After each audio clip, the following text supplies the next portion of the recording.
Voilà, bonjour à tous ceux qui regardent. L'objet de cette petite vidéo qui va durer, je sais pas, 1 minute, 2 minutes, c'est en fait pouvoir refaire une blunt lorsque je casse une flèche. Donc la vidéo, ça va être sur la façon d'enlever l'encoche. Donc quand je casse une flèche, vous avez vu, pour mes flèches normales, j'ai des encoches blanches. C'est plus facile, je prends dans le carquois, je vois une blanche, je sais ce que c'est une pointe. Quand je prends une encoche orange, je sais que c'est une blunt. Pas peine de sortir la mauvaise flèche. Donc au niveau de la casse, en général, on vous dit souvent, gardez 2 pointes. Ça sert à rien pour une bonne raison, c'est que le jour où vous allez casser juste au bord de la pointe, ok, vous allez remettre une deuxième pointe. Le problème, c'est que vous avez perdu 2 cm.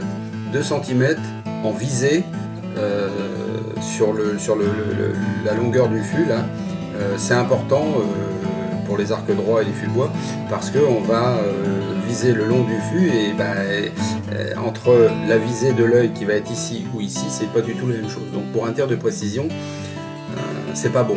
Donc moi j'ai décidé depuis longtemps, je casse une flèche, je mets une blunt et de toute façon je la reprends pas pour du tir. Toutes mes flèches sont à la même longueur. Donc casser là c'est pas dur, une blunt, coupez tout droit, bavurez un petit peu, vous rentrez une blunt. Par contre pour ce qui est de changer l'encoche, ça c'est autre chose. Alors, suivant que vous ayez mis de la cyano comme moi, ou de la flèche-tite, ou je sais pas quoi, moi c'est de la cyano, donc c'est tout simple, je vais utiliser un briquet, et puis je vais utiliser un petit coupe-coupe. Le coupe-coupe c'est juste pour pouvoir enlever l'encoche facilement. Donc je vous montre, c'est assez simple en fait.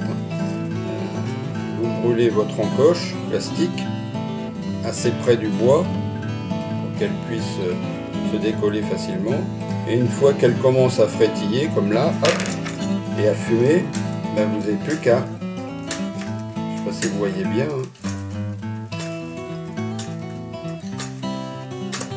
voilà, hop là, terminé. Bon alors là, je ne sais pas pourquoi j'ai une pointe qui est coupée, ça doit être des anciens fûts, c'est juste pour la démo. En général, c'est comme ça. Voilà, donc, écoutez, tout simple, donc maintenant qu'est-ce qu'il y a à faire? Remettre une encoche de couleur pour pas vous gourer par rapport à vos flèches dans le carquois, et vous avez une nouvelle flèche pour faire joujou dans les bois, sur les racines, sur les trous, sur tout ce que vous voulez. Voilà, j'espère que ça vous permettra d'enlever vos encoches facilement, que ça vous a plu, c'était juste un petit plus. Donc à bientôt pour de nouvelles aventures.